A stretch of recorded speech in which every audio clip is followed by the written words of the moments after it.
Assalamualaikum warahmatullahi wabarakatuh.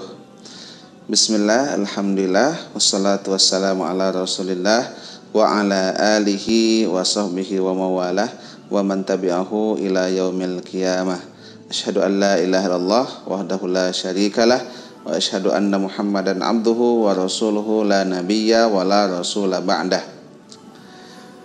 Pertama-tama, mari kita panjatkan puji dan syukur kepada Allah Subhanahu wa Ta'ala yang telah memberikan berbagai nikmat kepada kita, terutama nikmat iman, nikmat Islam, nikmat sehat walafiat, dan kesempatan. Sehingga pada kesempatan hari ini kita masih bisa melaksanakan ibadah dan amal soleh, dan sebentar lagi kita akan melaksanakan ibadah di bulan Ramadan. Mudah-mudahan amal ibadah kita bisa diterima oleh Allah Subhanahu wa Ta'ala.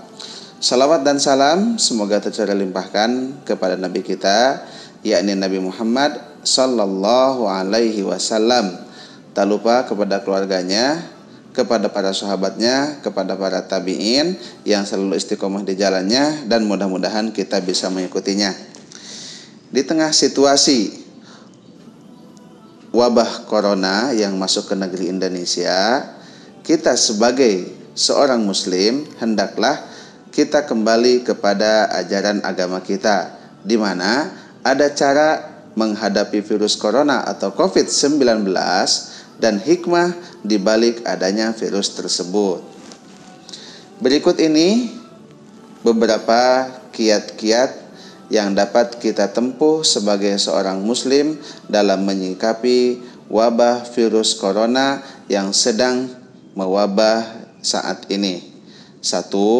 Senantiasa meminta perlindungan kepada Allah Subhanahu wa Ta'ala. Berlindung kepada Allah Subhanahu wa Ta'ala ini bisa dilakukan dengan senantiasa membaca doa-doa yang bersumber dari Al-Quran, seperti surat Al-Falaq, surat An-Nas, ayat kursi, dan yang lainnya. Ataupun doa-doa yang bersumber dari Nabi Sallallahu Alaihi Wasallam, seperti doa yang dianjurkan untuk dibaca di pagi hari dan petang. Bismillahilladzi la yadurru ma'asmihi syai'un fil ardi wala fis sama wa huwas sami'ul alim.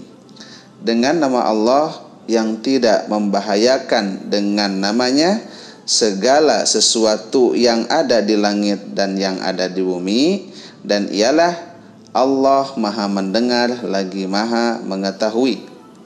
Doa ini berdasarkan sabda Nabi Sallallahu Alaihi Wasallam, bila diamalkan oleh seorang hamba di pagi dan petang masing-masing sebanyak 3 kali, maka niscaya tidak akan membahayakan segala sesuatu apapun yang ada di atas muka bumi ini. Yang kedua, berusaha dengan melakukan pencegahan. Di samping berlindung kepada Allah, tentunya sebagai seorang manusia kita juga harus berusaha dengan melakukan pencegahan agar virus ini tidak menular kepada diri kita atau kepada orang-orang yang kita sayangi.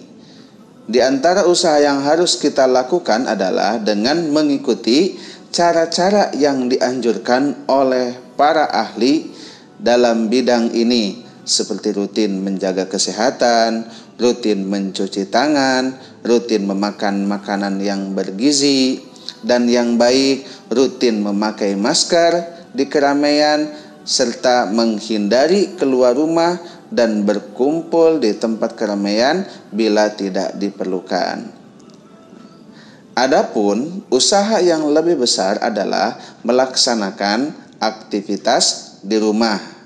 Hal ini berdasarkan sabda Nabi Sallallahu Alaihi Wasallam yang artinya, apabila kalian mendengar tentangnya wabah penyakit di sebuah tempat, maka janganlah kalian masuk ke dalamnya, dan bila kalian berada di dalamnya, maka janganlah kalian keluar daripadanya sebagai bentuk lari daripadanya. Artinya ketika ada wabah corona yang melanda di kota tersebut, maka kita jangan memasuki kota tersebut. Dan apabila penyakit ini kita berada di kota tersebut, maka kita jangan keluar supaya tidak menularkan kepada orang lain. Nah, ketika kita sudah melaksanakan yang ke-1 dan yang kedua, yaitu berdoa dan berusaha, maka sikap yang ketiga adalah bertawakal kepada Allah Subhanahu wa ta'ala. Karena pada akhirnya semua kita serahkan kepada Allah, kita tawakalkan diri kepadanya, karena hidup dan mati kita sebagai seorang hamba semua berada di tangannya. Bahkan di dalam takbiratul ihram pun, doa iftitah pun dikatakan, Qul inna sholati wa nusuki wa mahyaya wa mamati lillahi rabbil alamin. Katakanlah wahai Muhammad, sesungguhnya salatku, ibadahku, hidupku dan matiku hanyalah untuk Allah Tuhan semesta alam. Dan yang keempat, yakin kepada Allah Subhanahu wa ta'ala akan kesembuhan. Bila ada di antara kita yang ditakdirkan oleh Allah tertimpa penyakit ini, maka yakinlah bahwa Allah sebaik-baik penyembuh, karena Ia adalah Tuhan yang Maha Penyembuh atau Asy-Syifa. Karena segala sesuatu yang kita usahakan, kalau Allah tidak mentakdirkan, maka segala itu akan sia-sia. Maka yakinlah, dengan doa, dengan usaha dan tawakal, insya Allah kita akan mendapatkan kesembuhan apabila kita ditimpa penyakit wabah corona. Demikianlah beberapa kiat untuk menyikapi wabah virus ini. Selanjutnya, hikmah di balik virus corona. Yang satu adalah sebagai ujian keimanan. Ketika iman kita tinggi, maka ujian pun lebih tinggi. Makanya ujian yang paling tinggi adalah ujian para nabi.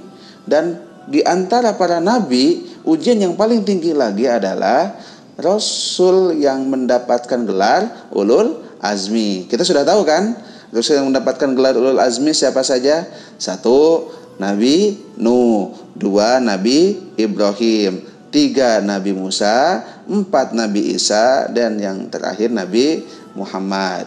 Yang kedua, hikmah di balik virus corona ini adalah percaya terhadap takdir Allah. Karena semua yang ada di dunia ini, baik itu kegiatan, kehidupan, kematian, penyakit, itu adalah semata-mata ditakdirkan oleh Allah Subhanahu wa ta'ala. Yang ketiga, akan diganti dengan yang lebih baik. Karena apa? Karena di dalam Al-Quran, fa inna ma'al usri yusra, inna ma'al usri yusra. Di balik kesusahan pasti ada kemudahan. Dan yang keempat adalah pilihan Allah yang terbaik. Apa pilihannya? Bisa berkumpul dengan keluarga yang biasanya mungkin hanya dilaksanakannya Sabtu Minggu, ini kita bisa melaksanakannya setiap hari. Yang kedua, berbakti kepada orang tua. Alhamdulillah, dengan adanya ini kita bisa membantu orang tua. Apa yang orang tua perintahkan kita taatin. Dan yang terakhir adalah berbagi bersama. Nah, dengan berbagi bersama ini, Al-Marjan Islamic Study and Dakwah atau disingkat AIS menerima dan menyalurkan zakat, infak, sedekah. Jadi kepada ayah bunda yang ingin melaksanakan zakat fitrah, zakat mal, dan yang lainnya atau sedekah, bisa melalui Al-Marjan Islamic Study and Dakwah. Melalui cara pembayarannya melalui QR Al-Marjan atau bisa menghubungi nomor Al-Marjan. Demikian, wassalamualaikum warahmatullahi wabarakatuh.